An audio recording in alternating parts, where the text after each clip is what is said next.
Hello and welcome to Esther's classes. आज हम speech and language disorder के part 2 के बारे में पढ़ेंगे। पार्ट 1 में हमने ये देखा था स्पीच एंड लैंग्वेज डिसऑर्डर क्या होता है और हमने इन डिटेल लैंग्वेज डिसऑर्डर्स को डिस्कस किया था। इस पार्ट 2 सीरीज़ में हम स्पीच डिसऑर्डर्स को इन डिटेल डिस्कस करेंगे। स्पीच डिसऑर्डर की क्लासिफिकेशन मैंने पार्ट 1 में मेंशन किए हैं। अगर आपने स्पीच एंड लैंग्वेज डिसऑर्डर का पार्ट 1 नहीं देखा है तो आप देख सकते हैं, मैंने लिंक डिस्क्रिप्शन बॉक्स में मेंशन किया हुआ है। चलिए शुरू करते हैं पार्ट 2 को। स्पीच डिसऑर्डर्स ये ओरल और मस्कुलर डिसफंक्शन की वजह से होते हैं, जिसमें आता है वॉइस डिस्फोनिया। अगर वॉइस में कोई प्रॉब्लम है, वॉइस जनरेट करने में कोई प्रॉब्लम है, वॉइस प्रोड्यूस करने में कोई प्रॉब्लम है, तो that is known as voice changes हो रहे हैं, तो that is known as dysphonia. फिर है न्यूरोमस्कुलर। अगर नर्वस सिस्टम और मसल का प्रॉपर कोऑर्डिनेशन नहीं है, उस वजह से जो प्रॉब्लम्स अराइज होती हैं, उसमें आता है म्यूटिज्म, डिसआर्थरिया और अप्रैक्सिया। इनको हम डिटेल में डिस्कस करेंगे। बेसिकली ये समझना ज़रूरी है कि स्पीच डिसऑर्डर्स जो है वो ओरल और मस्कुलर डिसफंक्शन की वजह से होते हैं। या तो जो ओरल मसल्स यूज़ होते हैं वो उनमें कोई डिसफंक्शन है या वो प्रॉपरली काम नहीं कर रहे, या फिर जो नर्व्स और ब्रेन सेल्स उनको कंट्रोल करते हैं और रेगुलेट करते हैं उसमें कोई प्रॉब्लम आ रही है। किसी भी रीज़न की वजह से जो मसल्स स्पीकिंग के लिए रिस्पॉन्सिबल होते हैं या वॉइस या साउंड जनरेट करने के लिए रिस्पॉन्सिबल होते हैं, अगर वो प्रॉपर तरीके से काम नहीं कर पा रहे हैं, उस वजह से जो डिसऑर्डर्स अराइज होती हैं उन्हें हम स्पीच डिसऑर्डर्स बोलते हैं। फिर हम देखेंगे डिस्फोनिया क्या होता है। डिस्फोनिया को इम्पेयर्ड वॉइस भी बोलते हैं। ये लैक ऑफ स्पीच नहीं होता, वॉइस में चेंजेस आना या वॉइस की क्वालिटी अफेक्ट हो जाना, जिसकी वजह से बात करने में और गाना गाने में अगर प्रॉब्लम हो रही है या इम्पेयरमेंट आ रहा है तो उसे हम डिस्फोनिया बोलते हैं। इसे हॉर्सनेस ऑफ वॉइस भी बोल सकते हैं। ये तब होता है अगर वोकल कॉर्ड के वाइब्रेशन में कोई एबनॉर्मेलिटी हो या कोई ऐसी कंडीशन हो जिसकी वजह से वोकल कॉर्ड का जो वाइब्रेशन है वो एबनॉर्मल हो जाए। सिम्टम्स: हॉर्स वॉइस, भारी आवाज़ रहती है, ब्रीदी वॉइस या वीक वॉइस रहती है, ऐसे लगता है बार बार आवाज़ लेने में सांसों की आवाज़ सुनाई देती है, वॉइस बहुत वीक हो जाती है और शेकी हो जाती है, या तो बहुत टाइट और स्ट्रेन्ड वॉइस हो। स्ट्रेन मतलब मुंह से आवाज़ निकालने में, गले से आवाज़ निकालने में बहुत ज़्यादा फोर्स लग रहा हो या बहुत ज़्यादा एफर्ट लग रहा हो, तो उसे टाइट और स्ट्रेन्ड वॉइस बोलते हैं। फिर उसके बाद वॉइस दैट वेवर्स और चॉपी, इसका मतलब होता है वॉइस जो बहुत ट्रेम्बल कर रही हो, शेक कर रही हो, या रुक रुक के या कट कट के आ रही हो। स्पीक बोलने में और साउंड प्रोड्यूस करने में बहुत दिक्कत होती है, और ये जब बहुत लंबे समय तक बोलना होता है या गाना होता है तब बहुत ज़्यादा सीवियर हो जाती है, यह तब अराइज होती है। फिर सिम्टम्स सडनली या फिर ग्रेजुअली आ सकते हैं, डिपेंड करता है कंडीशन पे। फिर नेक्स्ट हम देखेंगे कॉजेज़ कि किस किस वजह से डिस्फोनिया हो सकता है। इन्फ्लेमेशन की वजह से हो सकता है, जैसे कि लेरेंजाइटिस या कोई एलर्जिक रिएक्शन, लेरेंजाइटिस या फेरेंजाइटिस या लेरेंजियोफेरेंजियल रिफ्लक्स की वजह से भी हो सकता है। अगर वोकल कॉर्ड्स पे कोई एबनॉर्मल ग्रोथ है, जैसे कि नोड्यूल्स, पॉलिप्स, सिस्ट और पैपिलोमा, अगर वोकल कॉर्ड्स में कोई डैमेज है और इवेंचुअली स्कारिंग डेवलप हो चुकी है तो उस वजह से भी हो सकता है, या फिर वोकल कॉर्ड पैरालाइज हो गई है उस वजह से भी हो सकता है।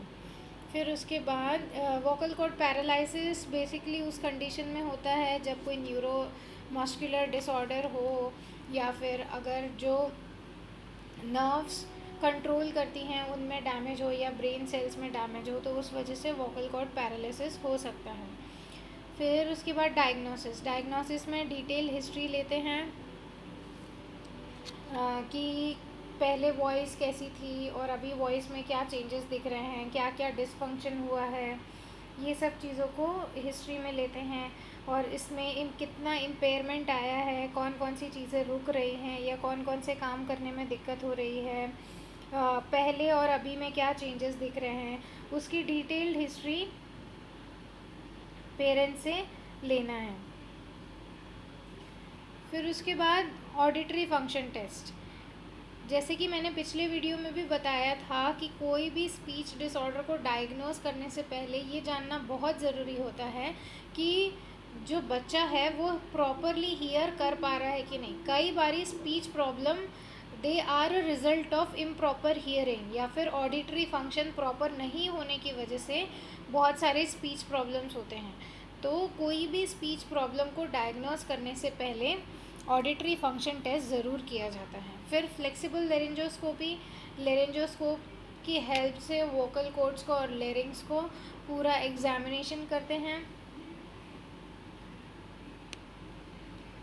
Then last is video stroboscopy. Video stroboscopy एक आइडेंटिफिकेशन का प्रोसीजर है जिसमें कि एक नॉन इन्वेजिव प्रोसीजर है जिसमें लेरिंग्स का एग्जामिनेशन करते हैं which provides a magnified view of larynx और slow motion vibration of vocal cords. ये आइडेंटिफाई करने में हेल्प करता है अगर कोई एबनॉर्मल कंडीशन अराइज हो रही है वोकल कॉर्ड्स में जिसकी वजह से डिस्फोनिया हो रहा है, उसको आइडेंटिफाई करने में वीडियो स्ट्रोबोस्कोपी हेल्प करता है।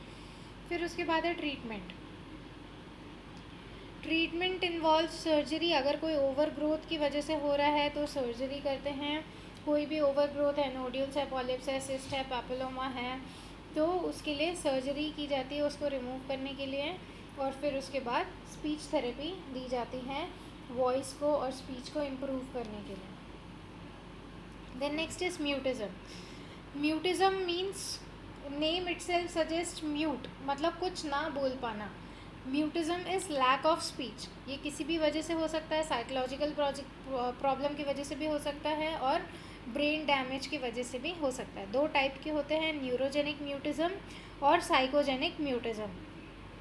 न्यूरोजेनिक म्यूटिज़म, जो म्यूटिज़म ब्रेन डैमेज की वजह से हो रहा है, मतलब टोटल लैक ऑफ स्पीच हो रही है ब्रेन डैमेज के रिजल्ट में। पहले बच्चा बोल पाता था, अब ब्रेन डैमेज की वजह से नहीं बोल पा रहा है, तो that condition will be known as neurogenic म्यूटिज़म।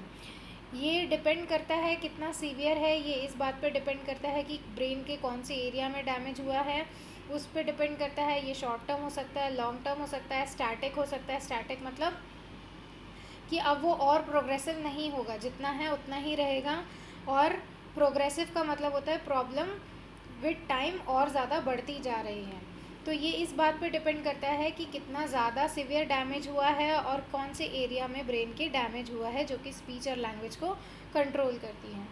Causes, ये किसी ब्रेन सर्जरी के बाद हो सकता है, डिमेंशिया, सीजर्स या कोई नर्वस सिस्टम डिसीज़ हैं उसकी वजह से हो सकता है, किसी मेडिकेशन के साइड इफ़ेक्ट की वजह से हो सकता है और कोई सीवियर ब्रेन इन्फेक्शन की वजह से भी हो सकता है।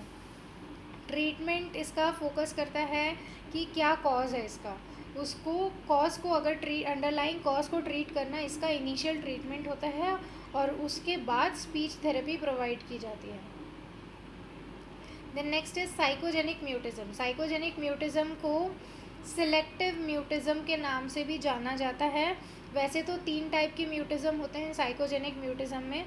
ये सडन हो सकते हैं या फिर सर्कमस्टेंशियल हो सकते हैं, एकदम से हो सकता है या फिर किसी एक पर्टिकुलर सिचुएशन में ये देखने को मिल सकता है जब स्पीच बंद हो जाती है और इसका रीज़न ब्रेन डैमेज नहीं होता है, ब्रेन में कोई इंजरी नहीं होती, या तो बच्चा खुद से नहीं बोलता है या फिर किसी पर्टिकुलर सिचुएशन में वो बोलना चूज़ नहीं करता है। That is known as psychogenic mutism. 3 type के होते हैं, इलेक्टिव म्यूटिज़म, सिलेक्टिव म्यूटिज़म और टोटल म्यूटिज़म।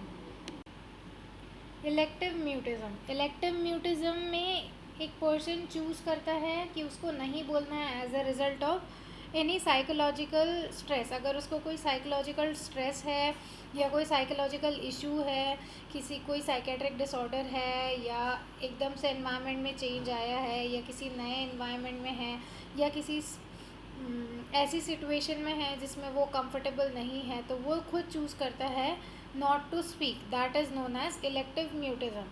फिर सिलेक्टिव म्यूटिज्म में person wants to speak but कुछ सर्टेन सिचुएशन में वो बोल नहीं पाता, तो उसको सिलेक्टिव म्यूटिज्म बोलते हैं। फॉर एग्जांपल, अगर पेरेंट्स के सामने बच्चा बिल्कुल नॉर्मली बात कर रहा है और फिर जैसे ही स्ट्रेंजर्स के सामने या किसी गेस्ट के सामने आता है वो एकदम म्यूट हो जाता है, जो उससे सवाल पूछ रहे उसका वो आंसर देना चाहता है पर किसी स्ट्रेस के वजह से वो आंसर नहीं कर पाता या बोल नहीं पाता और म्यूट हो जाता है, that is known as selective mutism, जिसमें कुछ टाइम पे तो ब्रेन या स्पीच फंक्शन काम कर रहा है पर कुछ टाइम में नहीं काम कर रहा है, दैट इज सिलेक्टिव।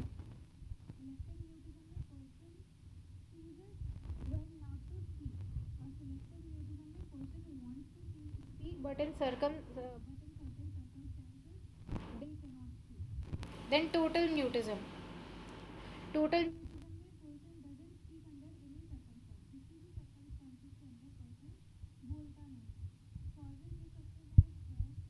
कोई भी जैसे आना या थ्रेटेंड फील करना या कोई एंग्जाइटी डिसऑर्डर है उसका रिजल्ट भी हो सकता है, कोई ऑडिटरी प्रोसेसिंग डिसऑर्डर है या सेंसरी प्रोसेसिंग डिसऑर्डर है, तो उस वजह से भी इलेक्टिव म्यूटिज्म, सिलेक्टिव म्यूटिज्म या टोटल म्यूटिज्म हो सकता है, which all together is known as psychogenic mutism. Treatment में कॉग्निटिव एंड बिहेवियरल थेरेपी देते हैं आइडेंटिफाई करने के लिए कि क्या प्रॉब्लम है, किस वजह से नहीं बोल पा रहा है, क्या कॉजेस हैं, क्या स्ट्रेस है, किस लाइफ चेंजेस से कोप नहीं कर पा रहा है, कौन सी थ्रेटनिंग सिचुएशन है जो एंशियस कर रही हैं, एंग्जाइटी डिसऑर्डर है तो कौन सा एंग्जाइटी डिसऑर्डर है उसका थरो एग्जामिनेशन करना, फिर उसके बाद प्रॉब्लम्स को फेस करना सिखाना, प्रॉब्लम सॉल्विंग स्किल सिखाना, जिससे कि स्पीच को और या फिर जो अभी अंडरलाइन कॉज है उसे दूर किया जा सके। फिर उसके बाद स्पीच थेरेपी देते हैं स्पीच को इम्प्रूव करने के लिए और म्यूटिज्म को ठीक करने के लिए। The next is dysarthria. Dysarthria का मतलब होता है डिफ़िकल्ट और unclear articulation of speech that is otherwise linguistically correct. Language में करेक्ट है, ग्रामर में करेक्ट है, पर उस पर इट इज़ वेरी अनक्लियर और डिफ़िकल्ट टू अंडरस्टैंड, उस टाइप की स्पीच को डिसआर्थरिया बोलते हैं। ये इसको स्लर्ड स्पीच या स्लो स्पीच भी बोलते हैं। कंप्लीट सेंटेंस बोल रहा है पर ग्रामेटिकली भी करेक्ट है, लैंग्वेज भी करेक्ट है, लेकिन फिर भी समझ नहीं आ रही है, या स्लर्ड है, या बहुत ज़्यादा स्लो है, या टू फास्ट है, तो उसको हम डिसआर्थरिया बोलते हैं। मतलब कोई लैंग्वेज प्रॉब्लम नहीं है पर आर्टिकुलेशन में प्रॉब्लम है, तो उसको हम डिसआर्थरिया बोलते हैं। कॉजेस हो सकते हैं नर्वस सिस्टम डिसऑर्डर, टंग या फिर थ्रोट की मसल्स में वीकनेस या फेशियल पैरालिसिस की वजह से हो सकता है। सिम्टम्स इंक्लूड स्लर्ड और स्लो स्पीच, स्लर्ड्स रहती है या स्लो रहती है, कई बारी एकदम विस्परिंग साउंड जितना स्लो रहता है, या फिर कई बारी टू लाउड होता है कि सामने वाला समझ नहीं पाता है, कई बार बहुत रैपिड होता है जिसकी वजह से सामने वाला समझ नहीं पाता है, अब नॉर्मल रिदम होता है, कोई फिक्स्ड रिदम नहीं होता, या जिस टोन में बात करना चाहिए वैसे टोन में बात नहीं करता, रिदम एबनॉर्मल रहता है, वॉल्यूम अनइवन रहता है, कभी एकदम स्लो होगा कभी एकदम लाउड होगा, जिसकी वजह से उसका वर्ड्स और सेंटेंसेस क्लियर नहीं होंगे। टंग को प्रॉपरली मूव करने में और फेशियल मसल्स को प्रॉपरली मूव करने में दिक्कत होती हैं इन डिसआर्थरिया। ट्रीटमेंट डिपेंड करता है प्राइमरी ट्रीटमेंट की अंडरलाइन कॉज क्या है और उसको ठीक किया जा सके, उसके अलावा स्पीच थेरेपी और ऑल्टरनेटिव कम्युनिकेशन थेरेपी दिया जाता है। Speech therapy helps to improve speech. Alternative communication therapy तब देते हैं जब बिल्कुल भी नहीं बोल सकते, और ऑल्टरनेटिव थेरेपी में साइंस और सिम्बल्स का यूज़ करके अपने नीड्स के लिए कैसे कम्युनिकेट किया जा सकता है उस बारे में सिखाते हैं। Next is अप्रैक्सिया। अप्रैक्सिया, child has difficulty making accurate movements when speaking. Facial muscles का, टंग का प्रॉपर तरीके से मूवमेंट नहीं कर पाता जब बोलता है या जिस टाइम पे करना है तब वो प्रॉपर तरीके से मूवमेंट नहीं कर पाता, उस कंडीशन को हम अप्रैक्सिया बोलते हैं। ये ब्रेन के कंट्रोल, कोऑर्डिनेशन और डायरेक्शन में, जो कि स्पीच मसल्स के साथ इन्वॉल्व होती हैं, अगर उसमें कोई प्रॉब्लम आती है उस वजह से होता है। सिम्टम्स, फर्स्ट वर्ड बोलने में बहुत टाइम लगता है या बहुत ही डिलेड ऑनसेट होता है फर्स्ट वर्ड का। बहुत कम वर्ड्स का यूज़ करते हैं बोलने में। कोई वोवल या कॉन्सोनेंट साउंड को बोलने में दिक्कत होती है। कई बारी वर्ड्स के बीच में ही साउंड का सेपरेशन हो जाता है। प्रॉपर वॉइस नहीं निकाल पाते हैं वर्ड्स को प्रोनाउंस करने के लिए, रुक रुक के या वर्ड्स को तोड़ तोड़ के बोलते हैं। तो उस टाइप की प्रॉब्लम को अप्रैक्सिया बोलते हैं, which is result of brains poor coordination with speech muscles. Causes, brain injury या कोई इन्फेक्शन, जेनेटिक डिसऑर्डर्स या मेटाबॉलिक डिसऑर्डर्स की वजह से भी हो सकता है, और डेवलपमेंटल डिलेज या डेवलपमेंटल डिसऑर्डर्स की वजह से भी हो सकता है। Treatment involves speech therapy and alternative communication therapy. So this was all about speech disorders in children.